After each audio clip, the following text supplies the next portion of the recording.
these high-yielding variety seeds and fertilizers and pesticides and so on. And the water table has gone down to an extent where it's almost uneconomic now to bore a new tube well in most parts of the country.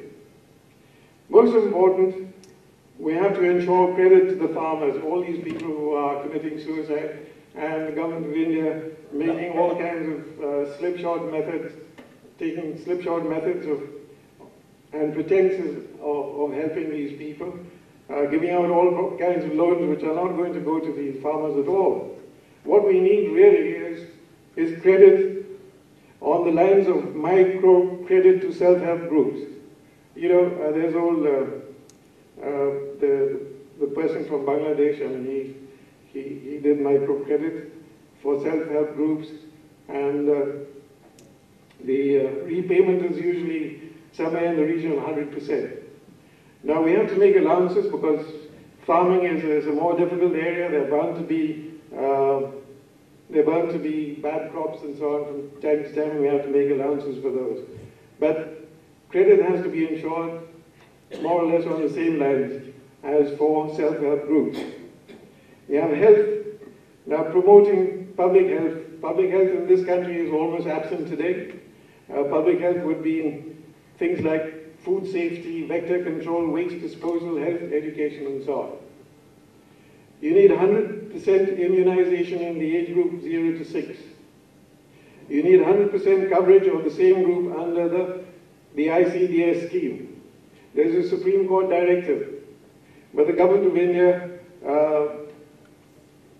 is insincere and does not make the necessary budgetary provisions.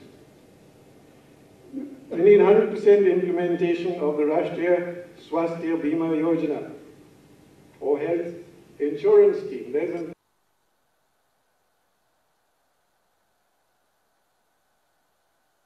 Supreme Court order on that. Again, the government of India is shying away. It's not providing the funds. You need improving the quality of teaching, and not only get rid of high dropout rates, somewhere like 65% between primary school and class 10, but to produce students good enough to procure decent employment. Now, even among our engineers, and we produce a whole lot of mass produce them, the corporate sector often says that they are not of the requisite quality and therefore they are not employable. What more boys and girls who have just done class 10? So we need to make sure that, if nothing else, that they know how to speak and write English correctly. Housing, we need cheaper and more environmentally friendly houses, traditional and new designs and materials. If you want to see some old designs and some new designs, please go to the National Institute of Rural Development in Hyderabad, and you'll see some of the designs there. And in fact, there are prototypes. These houses are there, and some of them are very cheap indeed. There are even houses, some of the old houses which used to be made in the time of your grandfathers and mine, made out of mud. And there are people who can still make these houses. Incomes. HRD fetches high incomes as well as provides accessibility to a wider range of occupations. The environment, cleaning up, mining and manufacturing, rivers, the sea, mountains, cities, pilgrimage places, motor vehicles, ships, planes, etc. I remember a very sad experience where I was Secretary of Tourism in the Government of India, and I wanted to experiment with Udaipur town. Now Udaipur town, as you remember, has got 4 artificial lakes, and a whole lot of hotels coming up all around. And some of these are very fancy hotels. And many of them throw their garbage and their sewage into this water. And I was twisting the tail of the Rajasthan government in those days. There was a Secretary of Tourism, a very, very decent chap. I tried my level best and got to the point where he stopped talking to me. But this thing was not implemented. We got very near it, but it stopped short. It was like Mallory going to Everest or something.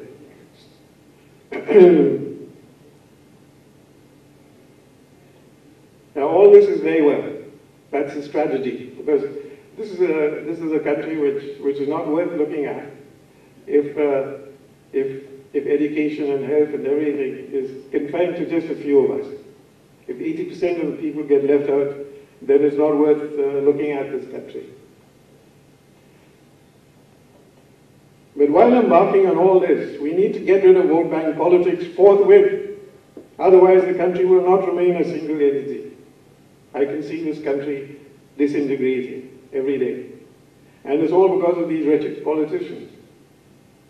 It's because of the first past the post system, and the fact that you can win an election with just 30% of the votes polled. In other words, generally only about 15% of the electorate. You need to get that. You get that 15% on your side all the time.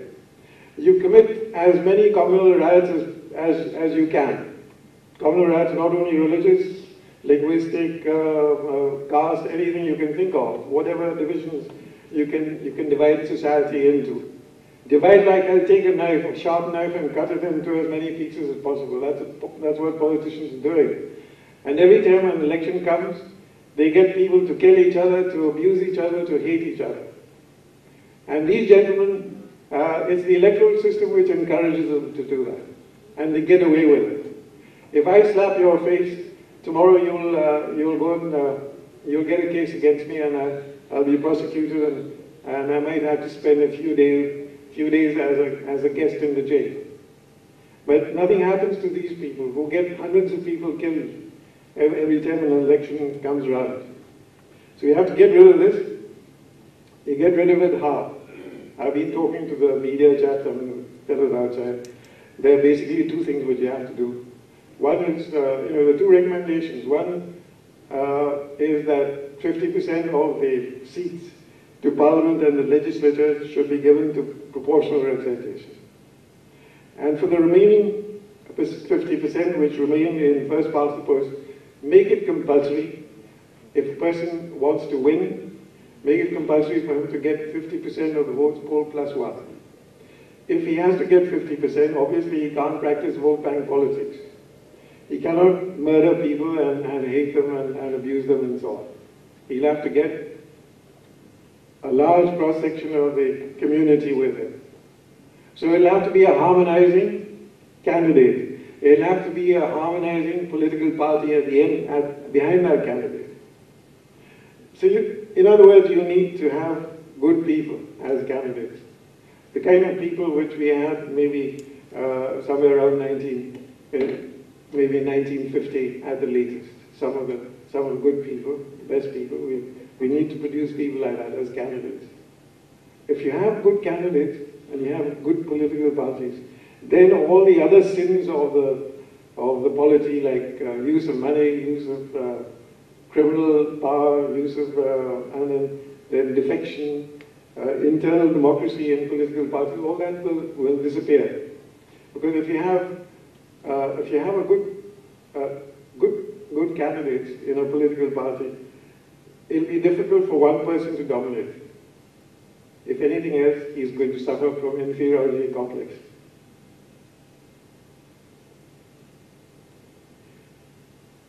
Incidentally, Nepal has already stolen a march over us because they've implemented proportional representation. And that too is not 50-50, I think something like 65 to 35. 65% is proportional representation. Finally, we need to make Panchayati Raj a reality, as public services can only come from local bodies. They don't come from the Chief Minister. They don't come from the President of India or the Prime Minister. They come from somebody in the municipality or somebody in the Panchayat. This would imply guaranteeing public funds through the Finance Commission, as happens with the union and the state governments. It'll have to go to the Constitution. And the Panchayats will not need to beg for money, as indeed state governments and union governments don't have to beg. It comes to them. And they can maintain their dignity. And that's what should happen to panchayats. Thank you very much.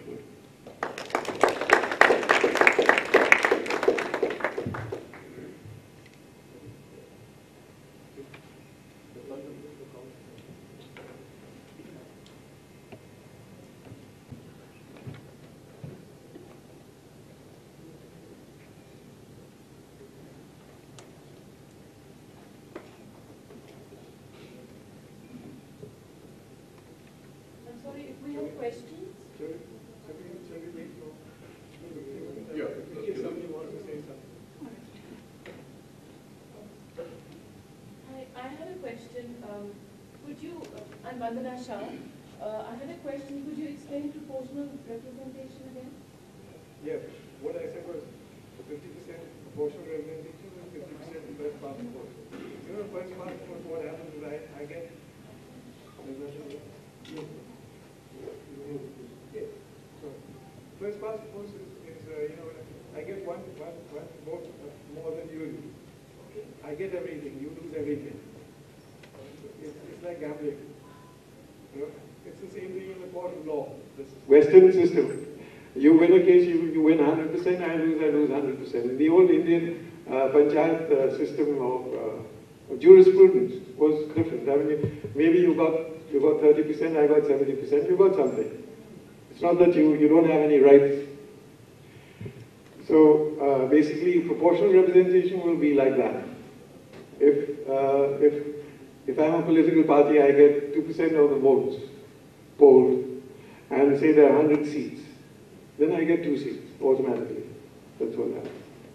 And you spoke about good people in politics. I would like to know, what is the protection that the government can offer to a citizen like me if I wanted to contest elections? I would like to get up and make a change, but what is the protection I can expect? No protection, you only get the SPG. I mean, that's the kind of protection you get. You will not be able to contest unless you have enough money, according to the present state of affairs. And you'll have to outbid somebody else to get a ticket, because most tickets are sold anyway. So how do we get? Is it like the hen and the egg situation? You know, how do we get? No, that's what I'm saying. You cut to the roots. You get rid of the present system. Now you change it.